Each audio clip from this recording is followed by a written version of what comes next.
नमस्कार, आप देख रहे हैं खबरदार। मैं हूं श्वेता सिंह। खबरों को खबरदार के लेंस से देखने का वक्त हो गया और आज इस लेंस में सिद्धू मूसेवाला की लास्ट राइट्स दिखाई दे रही हैं। आज सिद्धू मूसेवाला का उनके गांव में अंतिम संस्कार किया गया। इस अंतिम विदाई में मूसेवाला के प्रशंसक थे, रिश्तेदार थे, माता पिता थे और आंसुओं का सैलाब था। दुनिया का सबसे बड़ा बोझ होता है एक पिता के कंधे पर जवान बेटे की अर्थी। ये बोझ सिद्धू मूसेवाला के पिता बड़े दर्द के साथ उन्होंने उठाया। बेटे की अंतिम विदाई में मूसेवाला के पिता ने पगड़ी उतारकर अपने बेटे को मिले प्यार के लिए सबका धन्यवाद किया। यह आज की सबसे भावुक तस्वीरें हैं, इन्हें विस्तार से देखिएगा। मूसेवाला के लोकप्रिय गीत और द लास्ट राइड में उनकी जिंदगी और मौत से जुड़ा एक अजीबोगरीब विरोधाभास है। पिछले साल धार्मिक बेअदबी के मामले में लगाई जाने वाली इंडियन पीनल कोड की धारा 295 पर मूसेवाला ने गाना रिलीज किया था। अब मूसेवाला के फैंस इस गाने के शीर्षक 295 को हत्या की तारीख 29/5 से जोड़ रहे हैं। मूसेवाला के मर्डर को लेकर उनके फैंस उनके आखिरी गाने द लास्ट राइड की कुछ पंक्तियों को एक पूर्वानुमान या एक संकेत की तरह भी पेश कर रहे हैं। सिद्धू मूसेवाला के मर्डर में कई रहस्यमय एंगल हैं, कई अनसुलझे सवाल हैं जिनके जवाब ढूंढना जरूरी है।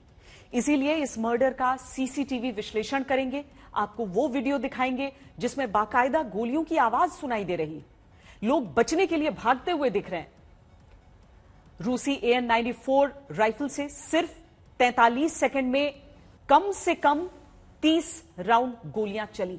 इनमें से 24 गोलियां मूसेवाला के शरीर के आर पार हुई। सीसीटीवी वीडियो और अब तक सामने आए तमाम तथ्य ये बता रहे हैं कि 1 सेकंड में 900 मीटर की दूरी तय करने वाली जानलेवा गोलियों ने मूसेवाला को संभलने का समय भी नहीं दिया। तिहाड़ जेल से लेकर कनाडा तक मूसेवाला की हत्या की प्लानिंग हुई थी, इसे भी हम डिकोड करेंगे। आपको वो फ्लोचार्ट भी दिखाएंगे जिसे देखकर पूरे गैंगवॉर और मूसेवाला के मर्डर से गैंगस्टर्स का कनेक्शन आपको तुरंत समझ में आ जाएगा। आज का खबरदार मूसेवाला मर्डर केस की कुंजी है। साथ में हम आपको पंजाबी म्यूजिक के बिजनेस, उसमें हो रहे गैंगस्टर्स के अतिक्रमण और बार बार पंजाबी सिंगर्स पर हुए हमलों के बारे में भी कुछ एक्स्ट्रा जानकारियां देंगे। उम्र भले ही छोटी हो, जिंदगी बड़ी होनी चाहिए। इसी सोच के साथ अपनी जिंदगी के हर पल को जिंदा दिली से जीने वाले पंजाबी सिंगर सिद्धू मूसेवाला का आज अंतिम संस्कार कर दिया गया। मूसेवाला की अंतिम यात्रा उनके फेवरेट ट्रैक्टर पर निकली। अपने कई गानों में उन्होंने अपने इसी ट्रैक्टर का जिक्र किया था। उन्हें अपने इस ट्रैक्टर से इतना लगाव था कि इसे मॉडिफाई करवाकर घर पर रखा हुआ था। आज उन्होंने अपनी जिंदगी की लास्ट राइड भी इसी ट्रैक्टर से पूरी की। मूसेवाला का अंतिम संस्कार उनके पैतृक गांव मूसा में हुआ, जहां उनके घर पर जब उनका पार्थिव शरीर पहुंचा तो बेटे का शव देख माता पिता बिलख उठे। अपने जवान बेटे का शव देखकर मां के चीत्कार और पिता के आंसुओं ने वहां मौजूद लोगों को और भी ज्यादा गमगीन कर दिया। मां ने अपने बेटे को सेहरा पहनाकर विदा किया। मूसेवाला की अंतिम यात्रा में पूरे पंजाब से लोग आए थे। कई ऐसे फैंस आए थे जो उनके गानों का बेसब्री से इंतजार किया करते थे। अंतिम दर्शन के लिए जो भीड़ उमड़ी थी उसमें मूसेवाला के रिश्तेदार भी थे, दोस्त भी थे, फैंस भी थे। मूसेवाला का अंतिम संस्कार गांव के शमशान घाट के बजाय उस खेत में किया गया जहां वो खेती किया करते थे। रोते बिलखते पिता ने अपने बेटे के पार्थिव शरीर को मुखाग्नि दी। मूसेवाला की अंतिम यात्रा में उमड़ी भीड़ बता रही थी कि 28 साल की उम्र में इस दुनिया को छोड़कर चले जाने वाले सिद्धू मूसेवाला इस छोटी सी उम्र में करोड़ों दिलों पर राज करते थे और मरकर भी वो उन करोड़ों दिलों की धड़कनों में जिंदा रहेंगे। दुनिया का सबसे लंबा सफर होता है अपने जवान बेटे के आखिरी सफर का हिस्सा बनना और दुनिया का सबसे बड़ा बोझ होता है एक पिता के कंधे पर जवान बेटे की अर्थी। सिद्धू मूसेवाला के पिता बलकौर सिंह को भी ऐसे ही मुश्किल समय से गुजरना पड़ा। अपने बेटे के अंतिम संस्कार के बाद उनकी बेबसी देखकर वहां मौजूद लोगों की आंखें भर आईं। अपने बेटे के लिए लोगों के प्यार को महसूस करके वो भावुक हो गए और उन्होंने अपनी पगड़ी उतार दी। इस तस्वीर में एक पिता की बेबसी भी है, दुख भी है और बेटे को मिले जनता के प्रेम के प्रति कृतज्ञता का भाव भी।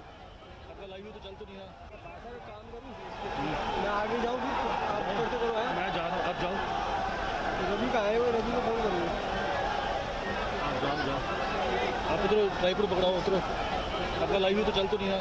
हाँ तो आप आओ। सर काम करूँ, मैं आगे जाऊँ, मैं जा रहा हूँ, आप जाओ। सिद्धू मूसेवाला अब इस दुनिया में नहीं है, लेकिन उनकी मौत ने कई सवाल उठाए हैं जिनके जवाब उनको जानने वाले हर शख्स के दिमाग में जिंदा हैं, क्योंकि मूसेवाला को जिस तरह बेरहमी से मारा गया उसका खुलासा पोस्टमार्टम रिपोर्ट में हुआ है। इस रिपोर्ट के अनुसार उनके शरीर में 24 गोलियां आर पार हो गई थी। हम आपको इससे जुड़ी हुई तमाम जानकारियां भी दिखाते हैं और बताते हैं कि किस तरीके से, एक तो जो सीसीटीवी फुटेज निकलकर सामने आया है, जो सीसीटीवी फुटेज निकला उसमें जिस तरीके से एक के बाद एक गोलियां बरस रही थी, वो अपने आप में भयावह थी, अपने आप में बहुत हैरान करने वाली थी। ये हादसे के फौरन बाद की तस्वीरें आप देख रहे हैं। जो गोलियां लगी, जो पूरे जो पोस्टमार्टम की रिपोर्ट से निकल कर आया कि बायां फेफड़ा, लीवर डैमेज, उनके सर पर किस तरह से गोली लगी, ज्यादा खून बहने से उनकी मौत हो गई है। ये तस्वीरें उस हादसे के बाद की, जब सारे लोग वहां पर पहुंचे थे, लेकिन हादसे के समय की भी जो तस्वीरें हैं वो ये दिखाती हैं कि किस तरीके से बेखौफ होकर गोलियां बरसाई जा रही थी और दंदनाती हुई गोलियां चल रही थी। एक गोली सिर की हड्डी में फंसी हुई थी। ये जो गैंग वॉर का नतीजा इसे बताया जा रहा है, इसके अलग अलग किरदारों से भी हम आपका परिचय करा देते हैं। जो किरदार इसके बताए जा रहे हैं, किरदार नंबर 1 है गैंगस्टर लॉरेंस बिश्नोई। किरदार नंबर 1 देखिए, तिहाड़ जेल से गैंग चलाता है, भूमिका है कि जेल से हत्या की साजिश रची थी। किरदार नंबर 2 है गैंगस्टर गोल्डी बरार, कनाडा से गैंग चलाता है वो, उसकी भूमिका यह है कि शार्प शूटर्स को हायर कर मूसेवाला को मरवाया। तीसरा किरदार गैंगस्टर दविंदर बमबेहा, पुलिस एनकाउंटर में मारा जा चुका है, भूमिका यह कि उसके गैंग और बिश्नोई गैंग के बीच दुश्मनी रही थी। किरदार नंबर 4 जो है इसका विक्की मिडू खेड़ा, लॉरेंस बिश्नोई का करीबी, अगस्त 2021 में बमबिहा गैंग ने हत्या की।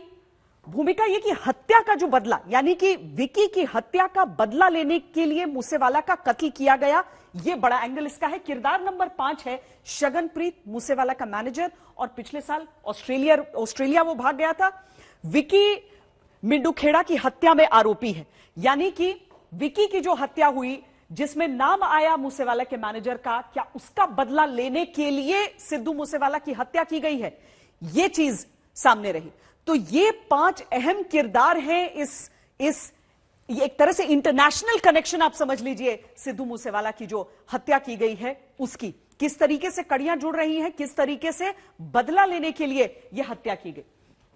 अब हम आपको और बताते हैं कि देखिए, जो शगनप्रीत है वो सिद्धू मूसेवाला का मैनेजर, किस तरीके से यह जुड़ रहा है। हमने किरदार अभी तक आपको दिखाए हैं, लेकिन 5 किरदारों के इर्द गिर्द किस तरीके से यह पूरा मामला जुड़ा है वो अब देखिए। सिद्धू मूसेवाला का मैनेजर शगनप्रीत पर आरोप है कि विक्की मिडू खेड़ा की हत्या करवाई 2021 में।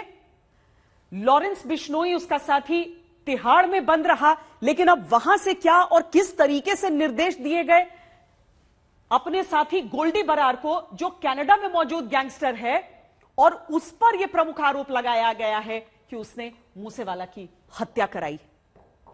देखिए इस रिपोर्ट में।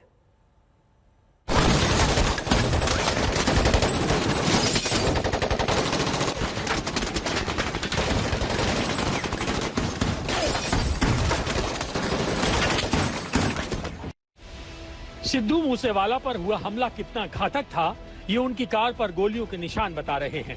हमलावर सिद्धू मूसेवाला के जिंदा बचने का 1% चांस भी बाकी नहीं छोड़ना चाहते थे। गाड़ी की शीशे में लगी बुलेट प्रूफ इन मार्क्स से आपको पता चलता है कि जो अटैक उन पे हुआ है वो बहुत ही गंभीर थी।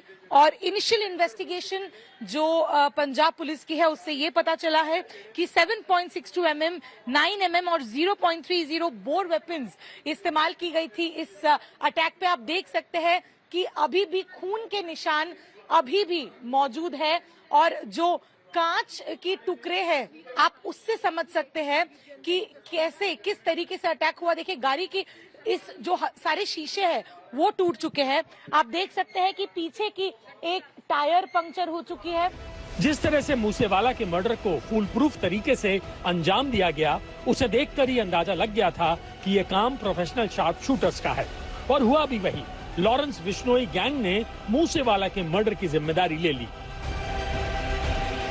लॉरेंस बिश्नोई, और इशारा देता है किसको? भारत से बाहर बैठे कनाडा में गोल्डी बरार को। गोल्डी बरार जो भारत में खासकर हरियाणा, राजस्थान, दिल्ली और हिमाचल प्रदेश जैसे जगहों पर जो 700 शूटर है उनको बाकायदा लाइनअप करता है और कनाडा से एग्जीक्यूशन कराता है, यानी कनाडा से वो पंजाब में हत्याकांड को अंजाम दिलाता है। इस हत्याकांड में भी लॉरेंस ने जेल से इशारा किया है। कनाडा में बैठा गोल्डी बरार वो शूटर से संपर्क साधता है और उसके बाद पंजाब में ये हत्या हो जाती है। दिल्ली पुलिस की कस्टडी में black T shirt, green shoes और छोटे बाल वाला ये शख्स ही लॉरेंस बिश्नोई है, जिसे पिछले साल मकोका के केस में रिमांड पर लिया गया था। तभी से लॉरेंस बिश्नोई दिल्ली की तिहाड़ जेल में बंद था और तिहाड़ से ही उसने सिद्धू मूसेवाला के कत्ल की स्क्रिप्ट लिखी, जिसे अंजाम तक पहुंचाया कनाडा में बैठे गोल्डी बरार ने। इसका खुलासा दिल्ली में कुछ समय पहले गिरफ्तार हुए बदमाश शाहरुख ने किया था। शाहरुख ने खुद मूसेवाला की हत्या के लिए रेकी भी की थी। सूत्रों के मुताबिक पहले भी मूसेवाला की हत्या की कोशिश हुई थी। हालांकि जब गैंगस्टर्स के गुर्गे मूसेवाला के गांव पहुंचे तो वहां AK-47 वाले कमांडो देख लौट आए। बाद में हत्या के लिए गोल्डी बरार ने कनाडा से रूसी ऑटोमेटिक राइफल AN-94 भेजी थी, जिससे ही ताबड़तोड़ गोलियां चलाकर मूसेवाला की हत्या की गई। ये मिशन इम्पॉसिबल जैसा था, क्योंकि मूसेवाला हमेशा सुरक्षा घेरे में चलता था, बुलेट प्रूफ गाड़ियों में चलता था और इर्द गिर्द प्राइवेट सुरक्षा गार्ड मौजूद रहते थे। ऐसे में मूसेवाला के आसपास परिंदा भी पर नहीं मार सकता था। मूसेवाला को मारने के लिए सटीक मुखबिरी और बड़ी प्लानिंग की जरूरत थी। खूंखार अपराधियों को वो मौका हाथ उस वक्त लगा जब उसकी सुरक्षा घटाई गई और घेर कर मूसेवाला को अपराधियों ने मौत के घाट उतार दिया। लेकिन सिंगर मूसेवाला की गैंगस्टर लॉरेंस बिश्नोई से कौन सी दुश्मनी थी? मूसेवाला के पिता ने पुलिस को बयान दिया है कि उनके बेटे को कई गैंगस्टर फिरौती के लिए फोन पर धमकियां भेजते थे। गैंगस्टर लॉरेंस बिश्नोई गैंग ने भी उसे कई बार धमकियां भेजी, लेकिन पंजाब पुलिस की इन्वेस्टिगेशन में इस हत्या के पीछे रंगदारी नहीं बल्कि गैंग वॉर के एंगल का पता चला है। ये जो इंसिडेंट है ये एक इंटर गैंग राइवलरी का केस लगता है, क्योंकि इनके जो एक मैनेजर हैं शगनप्रीत, इनका नाम आया था जो विक्की मिड्डू खेड़ा वाले मर्डर केस में। वो अभी विदेश में ऑस्ट्रेलिया में निकल गए हैं, तो उसका रिएक्शन में जो लॉरेंस बिश्नोई और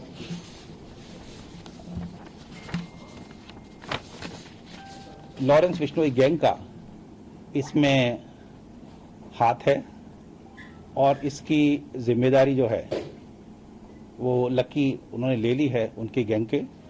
मूसेवाला की हत्या के बाद अब पंजाब में गैंग वॉर की आशंका बढ़ गई है, क्योंकि जिस लॉरेंस गैंग ने विक्की मिड्डू खेड़ा की हत्या का बदला लिया था, उसे अंजाम देने वाले दविंदर बम्बीहा गैंग ने अब लॉरेंस गैंग से बदला लेने का ऐलान कर दिया है।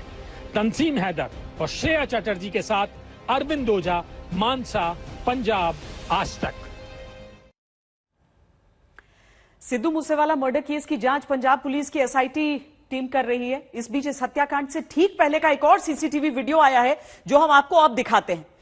इस वीडियो को जब आप देखेंगे तो आपको समझ में आएगा कि किस तरीके से एक टर्न से गुजरते हुए आवाजें सुनिए, आवाजें आप सुन सकते हैं। कुछ लोगों को भागते हुए भी आप ऊपर के हिस्से में देख सकते हैं कि किस तरीके से वो भाग रहे हैं। गोलियां मतलब लगातार चल रही हैं, बिल्कुल भी रुके बिना लगातार सिर्फ फायरिंग की आवाजें यहां पर आ रही हैं। सोचिए कितनी गोलियां बरसाई गई।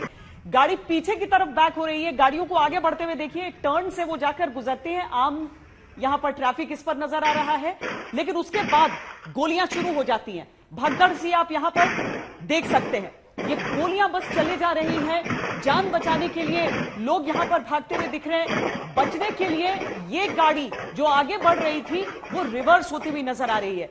ये उस क्षेत्र में जो CCTV कैमरास जो लगे हैं वो तस्वीरें हैं। मूसेवाला की कार को आप आगे जाते हुए देख सकते हैं और जहां पर फिर उस टर्न के बाद सीधे वो गोलियां चलनी शुरू हो जाती हैं। इसमें एक एक चीज सामने आ रही है, एक एक चीज दिखाई दे रही है। कब अचानक ये आक्रमण शुरू होता है और किस ताबड़तोड़ अंदाज में यहां पर गोलियां चल रही हैं। हम आपको वो पूरी आवाज के साथ ये वीडियो एक बार दिखाते हैं।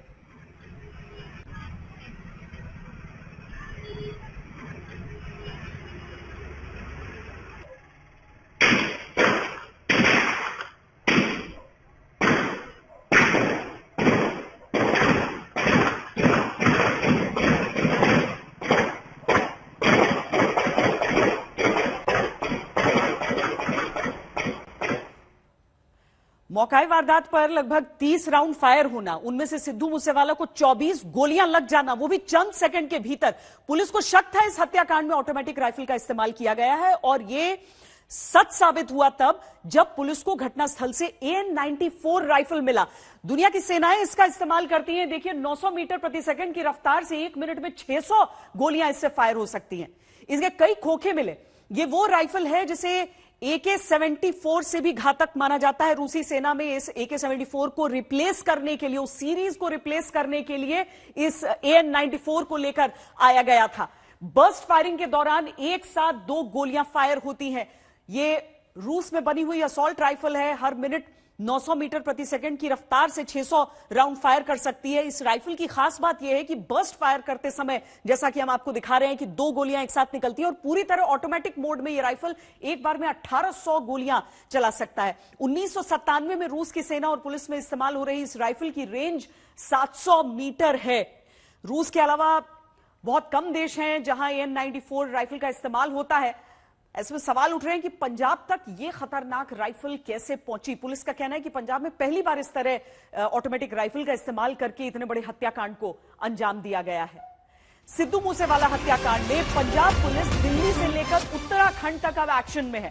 मूसेवाला हत्याकांड में पहली गिरफ्तारी हुई है। पंजाब पुलिस की सूचना पर उत्तराखंड में मनप्रीत सिंह को गिरफ्तार किया गया है। उत्तराखंड के DGP के अनुसार पंजाब पुलिस आगे की जांच अब कर रही है। तो एक गिरफ्तारी हुई है, अहम गिरफ्तारी ये, लेकिन इसके तार जिस तरीके से अंतर्राष्ट्रीय तौर पर जुड़े हुए हैं, अभी पंजाब पुलिस को काफी मेहनत आगे करनी पड़ेगी।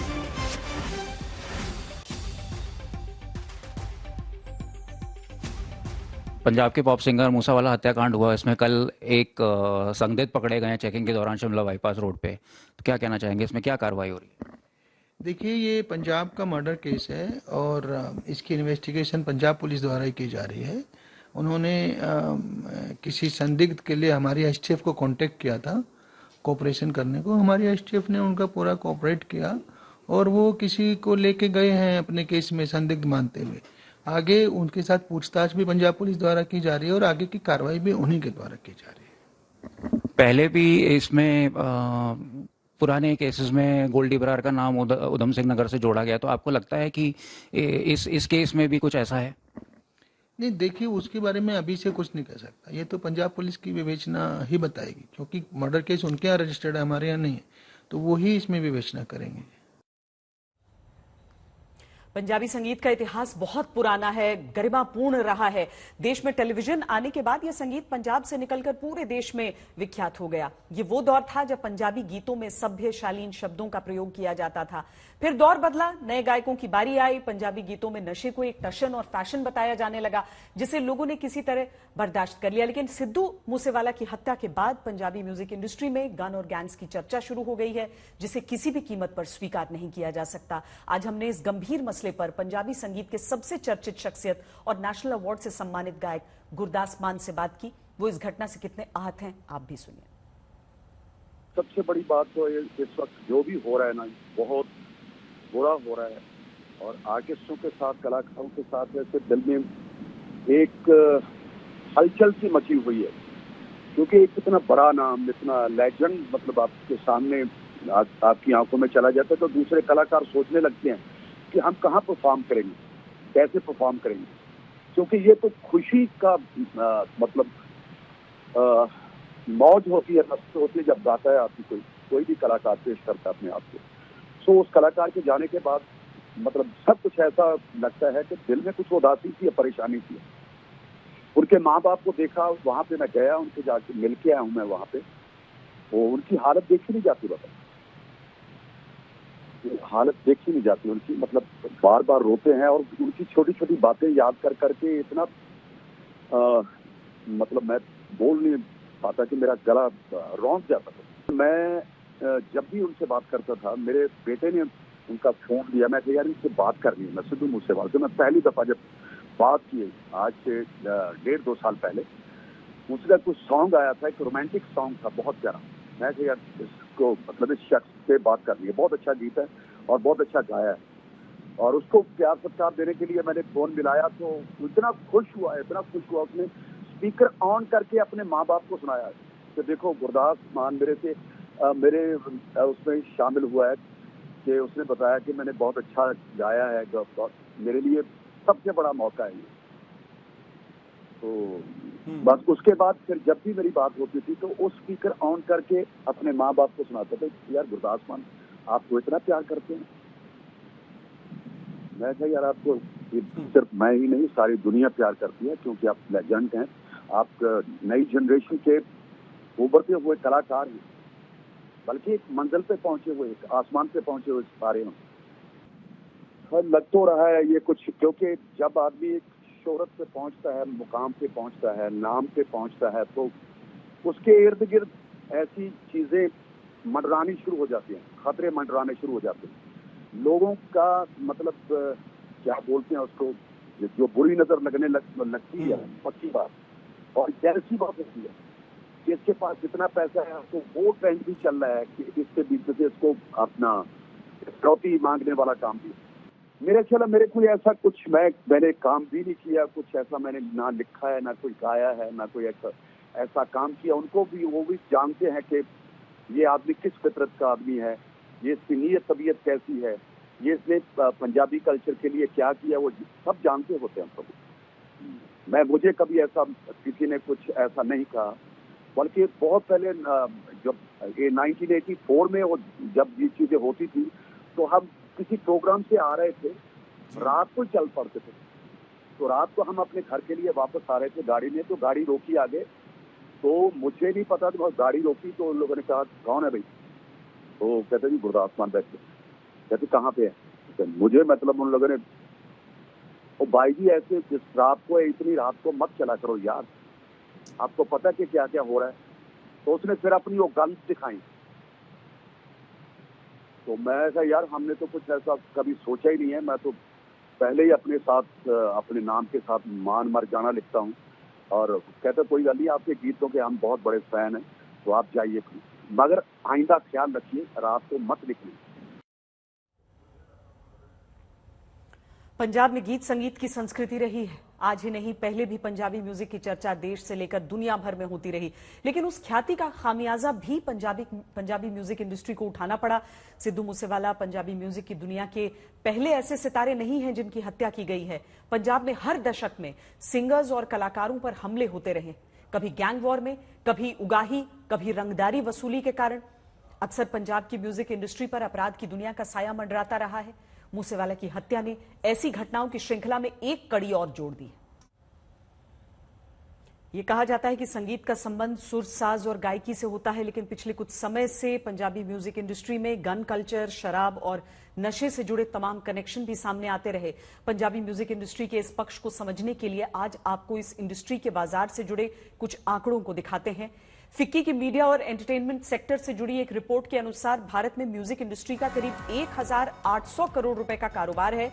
इनमें से पंजाबी म्यूजिक इंडस्ट्री का हिस्सा 200 करोड़ रुपए का है और पंजाबी म्यूजिक के लाइव इवेंट्स का लगभग 500 करोड़ रुपए का हिस्सा है। अगर इन दोनों सेक्टर को जोड़ दिया जाए तो पंजाबी म्यूजिक इंडस्ट्री का कारोबार 700 करोड़ रुपए का है। एक अनुमान के अनुसार भारत सहित पूरी दुनिया में 13 करोड़ से ज्यादा लोग पंजाबी संगीत को पसंद करते हैं। ये सुनकर आपको आश्चर्य होगा कि हर दिन लगभग 20 पंजाबी गाने लिखे जाते हैं, कंपोज किए जाते हैं, रिकॉर्ड और रिलीज किए जाते हैं। खबरदार में आज के लिए इतना ही। देश और दुनिया की बाकी खबरों के लिए आप देखते रहिए आज तक।